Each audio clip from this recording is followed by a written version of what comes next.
හරි. ගෑසස් කියලා දාන්න. නෑ ගෑසස් කියලා.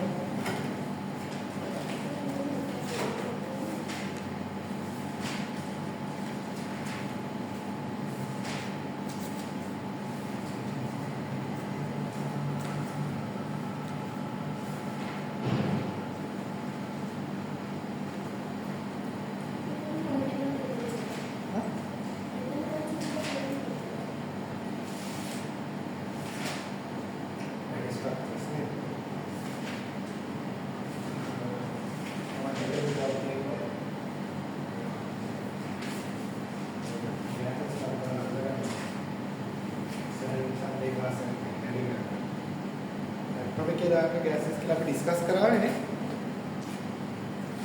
गैस मिक्सचर देखना ये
දෙයක් විතර තියලා දරට දෙය දෙන නෝට් එක චුට්ටක් දාගන්න.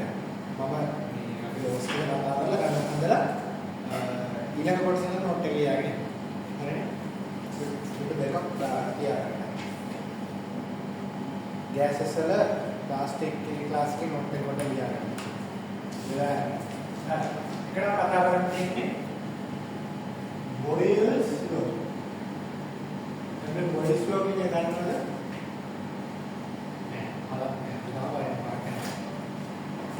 गैस और जगह तीनों को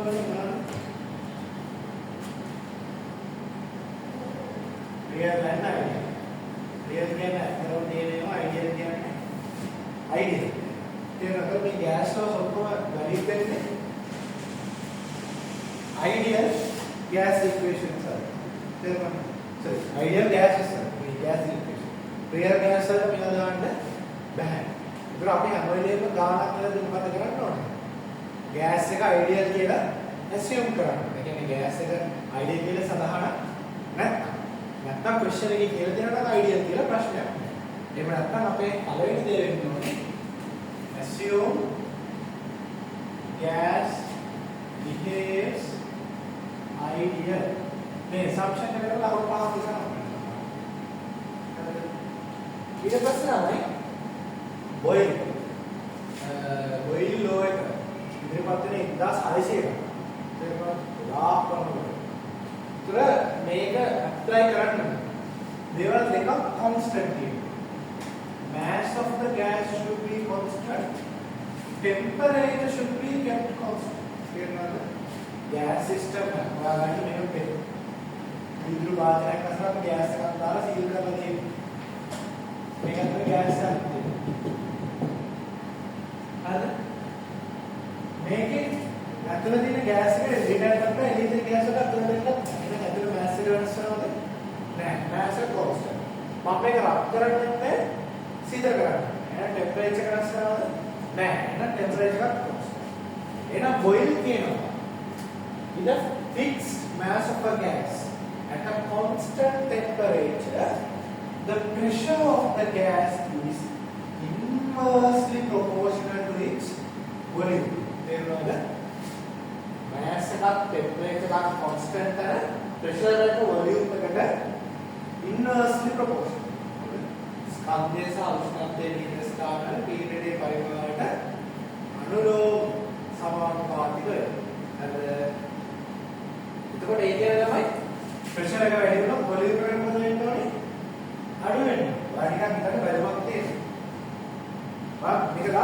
ප්‍රෙස් කරනවා. අතන ප්‍රෙෂර් එක මොකද වෙන්නේ?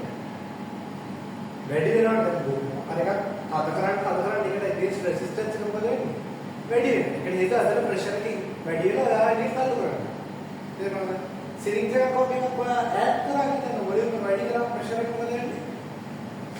අඩු වෙනවා. මේක ඉන්වර්ස්ලි ප්‍රොපෝෂනල්. පැහැදිලිද?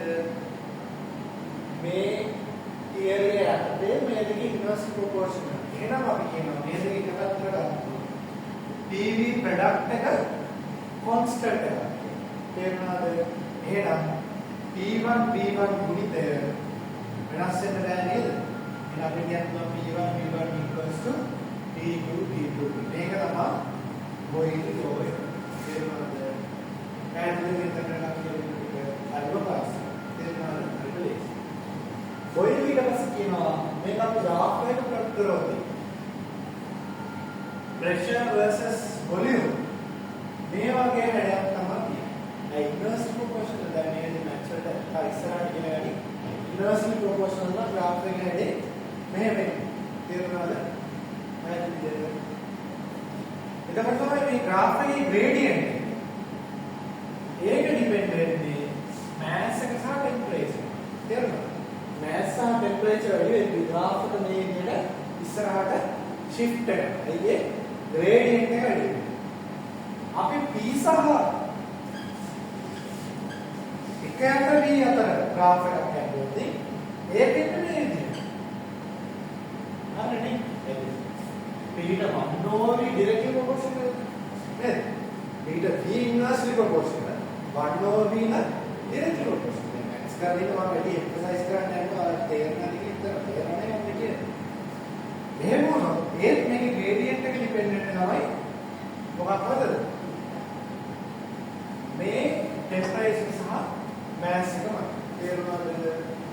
අවසානයේ අපි PV ප්‍රොඩක්ට් එක බලුවොත් තමයි ඒක ප්‍රෙෂර් එකට කේස් වේවා වොලියුම් එකට කේස් වේවා ග්‍රාෆ් එකට ප්ලොට් කරනවා. කොච්චර ප්‍රෙෂර් වෙනස් කරා කොච්චර වොලියුම් වෙනස් කරා PV ගුණිතය වෙනස් වෙනවා. නෑ ඒක කොන්ස්ටන්ට් එක. මේක මේ විදිහට තමයි තේරුණාද? ඒක හැමතැනම ප්‍රෙෂර් එක වැඩි වුණොත් වොලියුම් එක අඩු වෙලා ප්‍රොඩක්ට් එක කොන්ස්ටන්ට් තියාගන්න. ඒකයි මේක කියලා ගන්න ඕනේ. තේරුණාද? පැහැදිලිද? අදාළට වර්ක්ෂීට් එක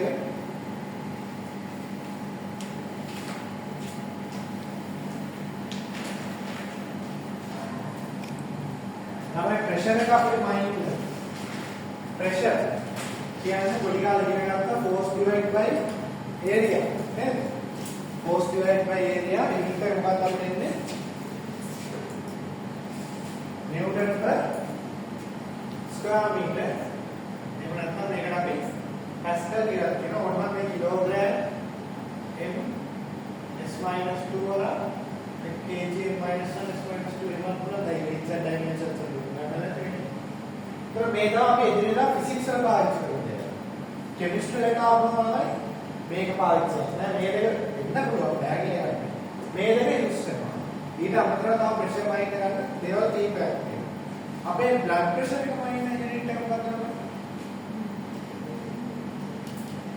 බ්‍රෝ.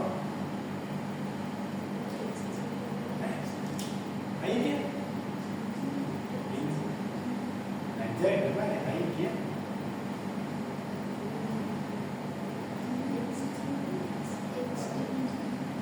mercury millimeters.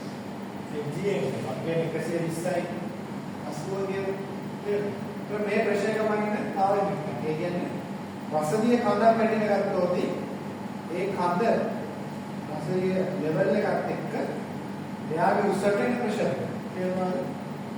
නැද්ද? ඒ කියන්නේ h pro g නේ ප්‍රෙෂර් කියන්නේ නේද? mercury density ගොඩාක් වැඩිනේ 14600 අතර density. තේරුණාද? ඒක නිසා mercury චූටි කොලම් එකේ ලොකු ප්‍රෙෂර් එකක් ඉන්නේ.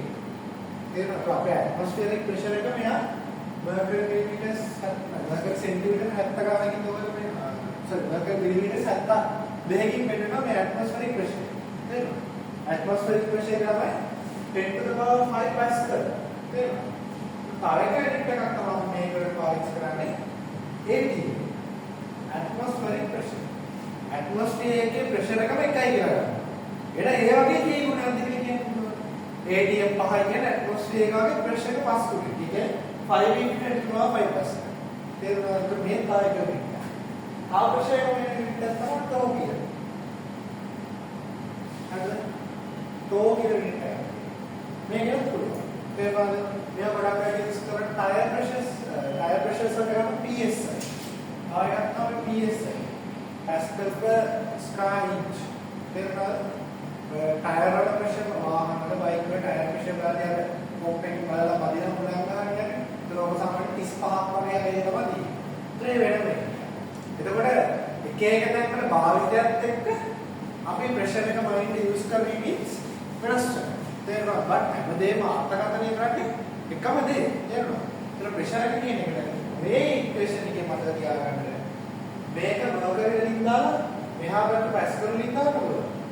එහෙම දෙපැත්තම එකම යුනිට් එකකින් දාන්න ඕනේ. තේරුණාද? මේ පැත්තෙන් දාන යුනිට් එකකින් තමයි එහා පැත්තේ උත්තරේ. දැන් ඔයා pressure එක දාන්නේ ගන්නවා කියන මේ පැත්ත pressure එක හොයන්න බලන්න. ඒතර ඔයා මෙහෙට pressure එක pascal වලින් දාපොත් මේ පැත්තේ ආන්සර් එකන්නේ pascal වලින් තමයි. තේරුණාද? ඊළඟට අපි වොලියුම් එකට ගියොත් තමයි වොලියුම් කියන එක අපි ගෑසස් වල ස්ටෑන්ඩඩ් යුනිට් එකක් නේද කියුබික් මීටර්ස් වලින් පයින්ට් එක තමයි කියන්නේ. තේරුණාද? ඒකට හේතුව පාස්කල් කියන්නේ නිව්ටන් per ස්ක්වයර් මීටරනේ. තව ඉස්සරහට අපිට PV වෙනත් ඉක්වේෂන්ස් එකේ මේ දෙක එකට ආව නැත්නම් යුනිට්ස් කැන්සල් අවුට් වෙන්නේ නැහැ. හරිද? ඒ පාස්කල් කියන්නේ නිව්ටන් per ස්ක්වයර් මීටර වොලියුම් එක කියුබික් සෙන්ටිමීටර වලින් ගන්න.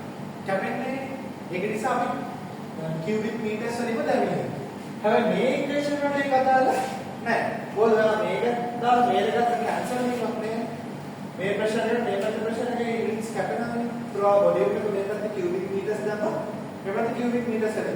මේ පැත්ත කියුබික් සෙන්ටිමීටර්ස් දාපුවා. මේ පැත්තේ කියුබික් සෙන්ටිමීටර්. කියුබික් මිලිමීටර දාපුවා. කියුබික් මිලිමීටර. ලීටර වලින් දාපුවා. ලීටර වලින්. තේරුණාද?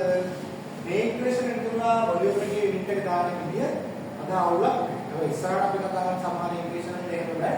හැම වෙලේම කියුබික් මීටර්ස් වලින් දාන්න ඕනේ. නැත්නම් යුනිට් එක වැරදිලා යනවා. තේරුණාද? හරි. එතකොට වොලියුම් එක වань අනිත් යුනිට් සම කියුබික් සෙන්ටිමීටර්ස්, කියුබික් මිලිමීටර්ස්, කියුබික් ඩෙසිමීටර්ස් වගේ යුනිට්ස්. ඊට අමතරව මේ වෙනුවට කියුබික් කියන්නේ නැත්නම් අපි පාවිච්චි කරන යුනිට් සිස්ටම් එකම ලීටර්, මිලිලීටර්, ඩෙසිලීටර්, සෙන්ටිලීටර් ඔය වගේ. තේරුණාද? එතකොට මේ යුනිට්ස් අතර කන්වර්ෂන් එක ගැන තරහදාසක් තියෙනවා. තේරුණාද? කියුබික් ඩෙසිමීටරයක් කියන්නේ ලීටර් එකක්. තේරුණාද? කියුබික් සෙන්ටිමීටරයක් කියන්නේ මිලිලීටර් එකක්. 1 cubic centimeter equal to 1 milliliter. Cubic centimeter 1000ක් කියන්නේ ලීටර්. තේරුණාද? එහෙම නැත්නම් ඩෙසිමීටර. cubic decimeter. ඔය අතරේ දින 10 බලයෙන් තමයි එක මෙට යන්නේ. පැහැදිලිද? ටක් ගාලා ගන්න ටිකක්. වේගෙන් හදමු මොකද ඔය ටික ගිය සතියේ ටිකක් කවර් කළා මට අද අලුතෙන් ටිකක් කරන්නත් ඕන.